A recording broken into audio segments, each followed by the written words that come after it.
We are here in Grand Turk. I'm here with Hyacinth, and she's been giving us a really great tour, telling us a lot about the history. Over 200 years old, 10.5 square miles, 5,000 people. You're gonna see a lot of donkeys.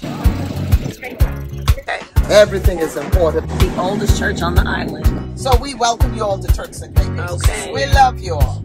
I'm hoping to go on a tour with someone that lives here and for them to explain to me just a little bit more about this country, about the agriculture, about what grows here, about the traditional foods that is loved here in this country that makes it its culture. And I just hope that there's something that you can take from this video, especially those that are living in tropical areas and tropical zones where you're pretty much warm year-round. I'm cold right now in Kentucky, but for many of you that are following me, I know that this will be beneficial, so make sure that you watch the videos that I have posted previously.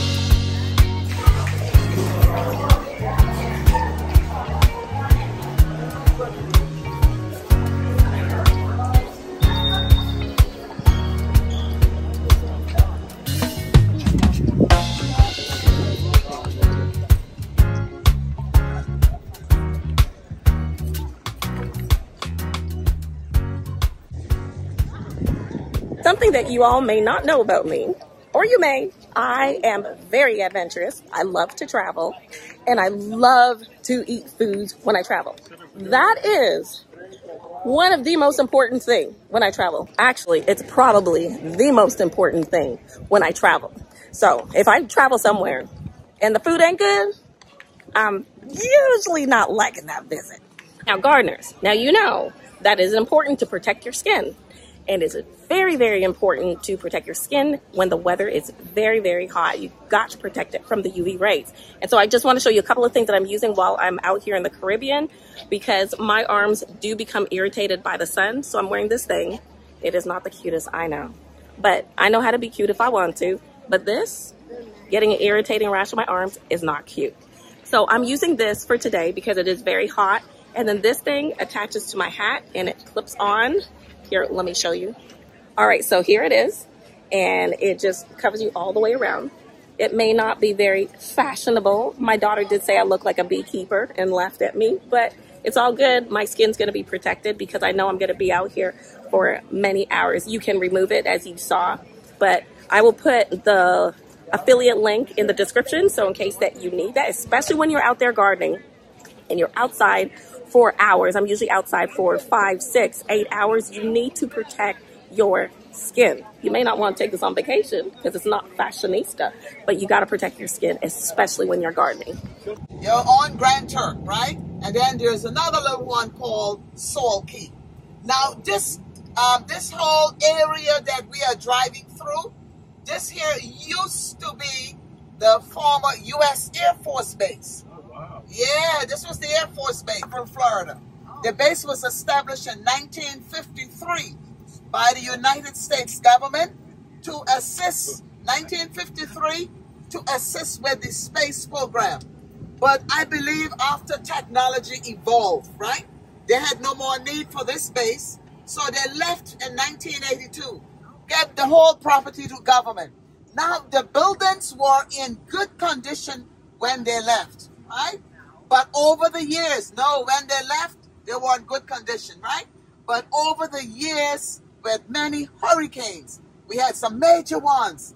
The last major, or I would say the last 2 major ones, was Irma and Maria, 2017, right? But they're going to demolish those buildings, right? And they're going to, what should I say, build some nice ones to complement the ones at Carnival. Yeah, at Carnival, right?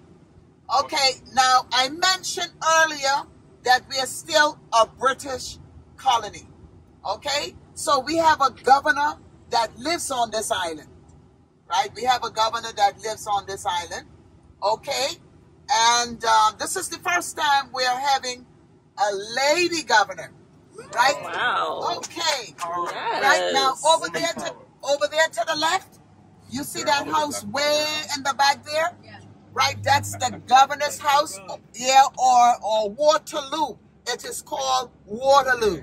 right? It was built during the Battle of Waterloo, which was 1815, right?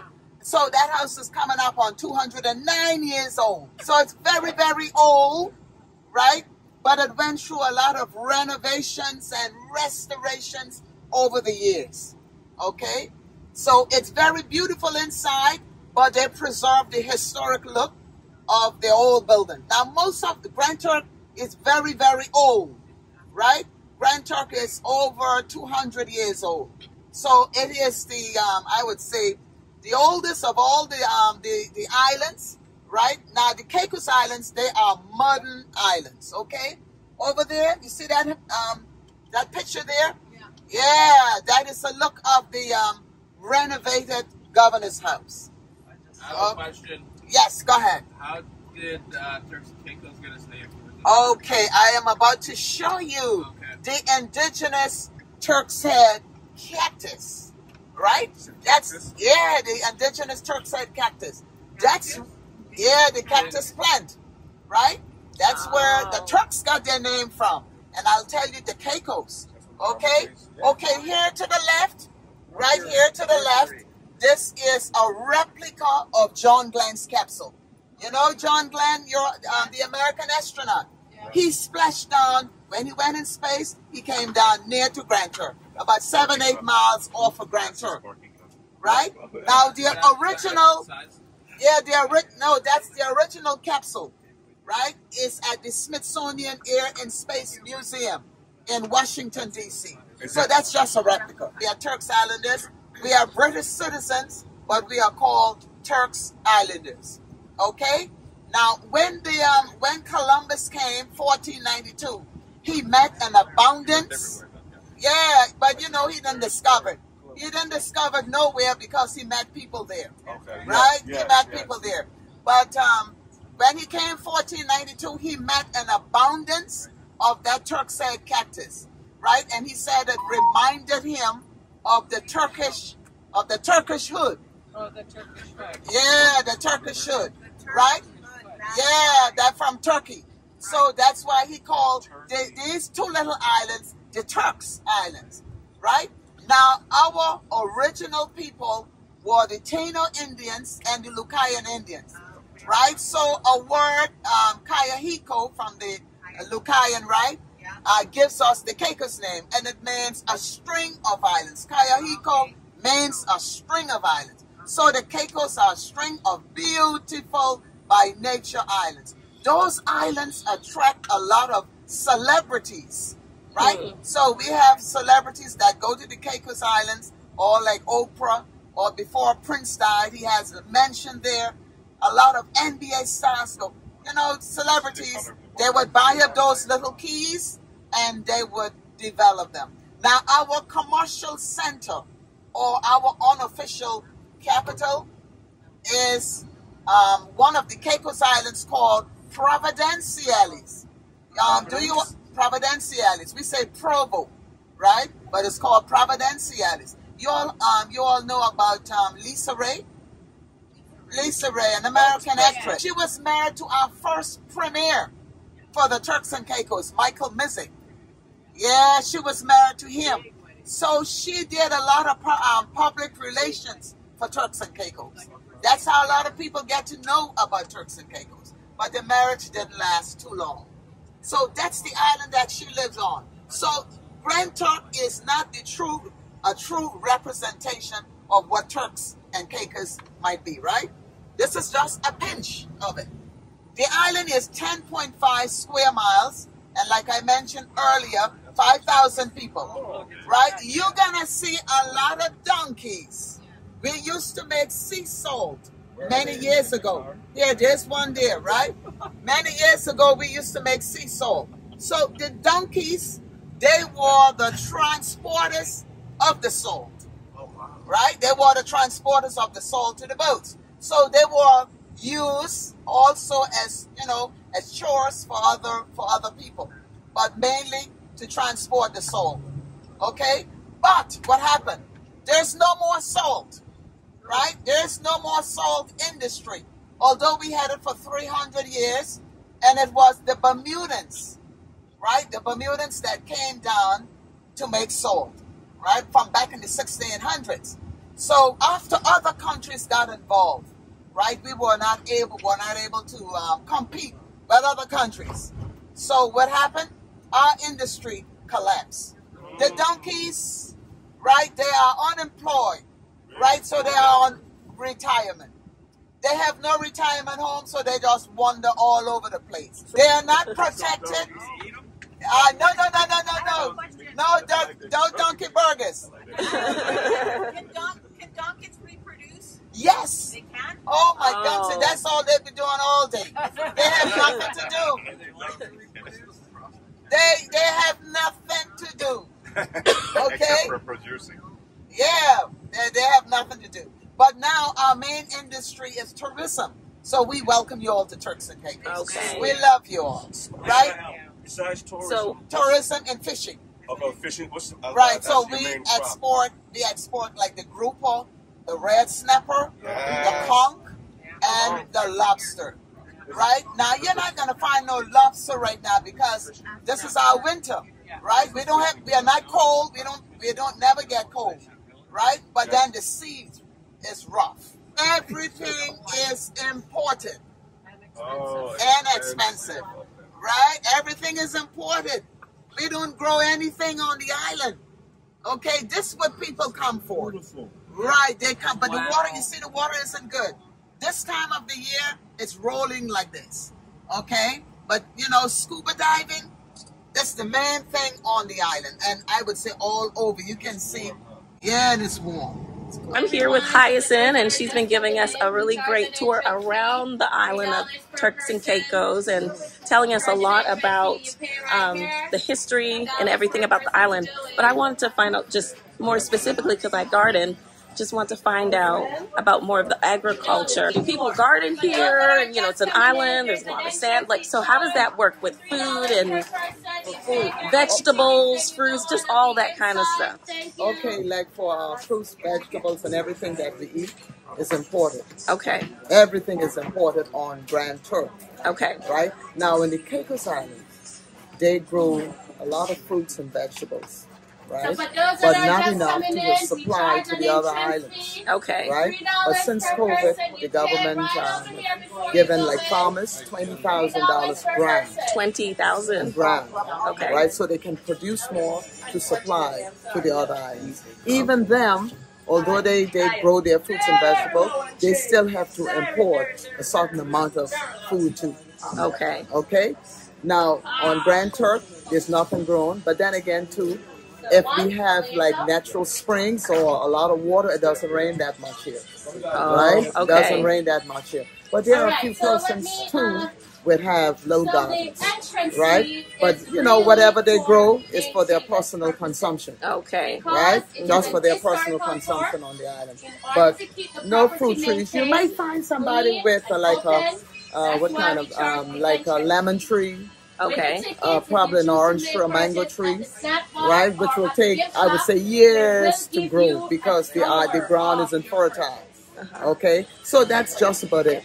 But we depend heavily on the U.S. I would say 90% of what we eat and drink, right? And the Dominican Republic, because we are very close to them. Okay. We're just 90 miles away from them. Right. So we have like those. Yeah, I just visited them, and there's so much that they're growing. Yeah, they're near here, so you're importing some things from over there. That makes sense. Okay. Years ago, there used to be a barter between here in the Dominican Republic and here in Haiti. Yes. Yeah, they used to bring us fruits and vegetables, and then the people here used to give them the conch and the fish and that sort of thing. So what is the reason for the island not being able to grow their agriculture and grow their own things?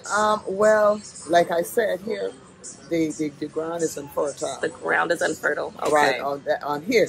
Right, but in the Caicos Islands, it's more fertile. Okay.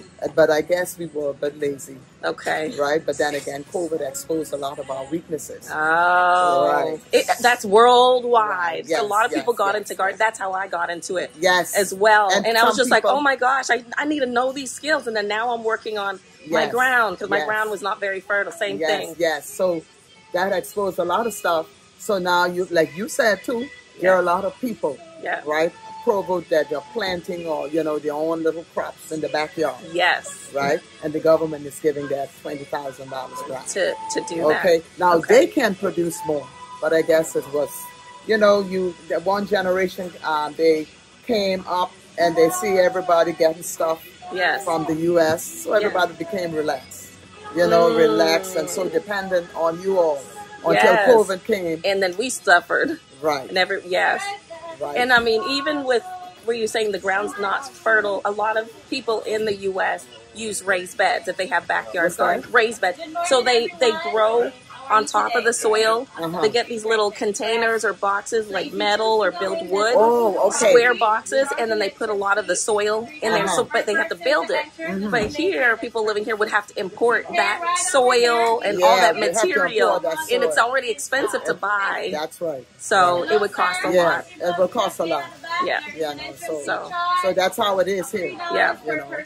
And then the other thing I want to ask is, as far as the food, like the main dish, the plate of food that people love to eat, the main dish. The main dish, it's like they use a lot of, I would say rice, peas and rice. Yeah, peas and rice. Right? They eat a lot of fish. Okay. And then the other dishes too, like the chicken, the pork chop, okay, spare ribs, oxtail. People on the island, they love oxtail, right? I would say basically, the American dish. Okay. You know, but we have our island food like the fish, like the bonefish, the crab conch, and so forth. Okay.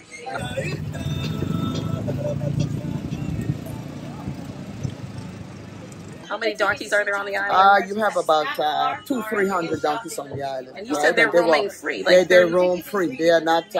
They're somewhat domesticated. They're not. They don't belong to anybody. Okay. Right? They don't. And they are not protected. They're not really protected, but we don't go around killing them. We love them. Yes. Okay, we build fences to keep them out. You have to be very careful. Okay. You know, because they can be jealous. Okay. Right? Then you pay attention to one more than the other. They get jealous, and they start fighting.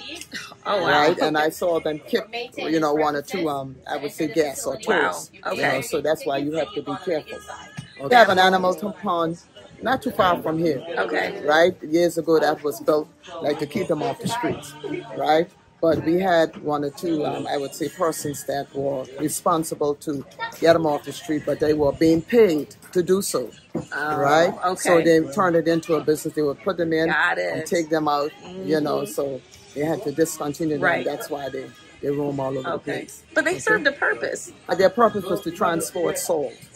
Right? Transport the salt from the salinas to the boats. And they were used also, I would say, for some individuals for chores, doing chores. Like to go bring the, water. They serve to go the purpose. Well, we have systems, right? Because we depend on rain, right? And the rainwater is stored in the system. We call them systems, right? So they used to, carry the water from the cistern, right, to the house. Right. Yeah. So that's what they were used for. They even to go to the stores or anything like that. They used to use them for, to do. So they're all a part of the ecosystem. Right. They're all a part of the system. They played a purpose, but they actually played a definite purpose and had responsibilities with agriculture, with salt, transportation. Yeah, I think it was some years ago, back in the 80s, they sent about 80-something of them to Jamaica. They did. Yeah, to help in the farm, on the farm. But I don't know what happened to them because they were not accustomed to doing any work here. So I don't know how it worked out for them in Jamaica. All right. Oh, you're so cute. Straight my finger.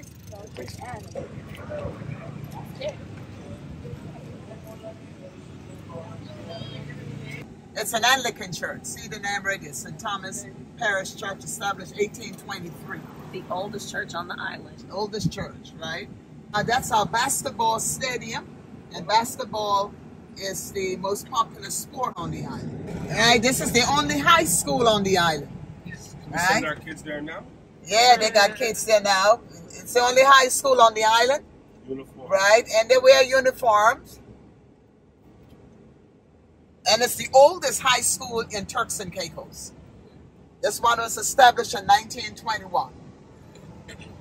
Both girls and boys go to the same school? Yes. Over there to the right, yeah, that's the biggest church on the island. Oh, wow. Right, that's the biggest church. Church? Yes, it's a Baptist church. And they bury above ground. No, buried 6 feet. So what you see are the tombs. These are tombs? Yeah, they just built something nice and put flowers and their pictures. Right. So here we are. This was the last stop on my vacation this week. We are ending here at Grand Turks and heading back into the U.S. And so I learned a lot today. It was just quite interesting on the history and just finding out about the agriculture and, you know, the salt that they used to have and what they don't have right now, and just how the animals, the donkeys, were used at one point just really for transportation of different things and for agriculture and for salt. But that's not the case anymore, and that a lot of things are imported in and that their soil is not fertile. But I'm gonna head on now, get some rest. Remember to grow leafy, and I'll see y'all next time. Bye.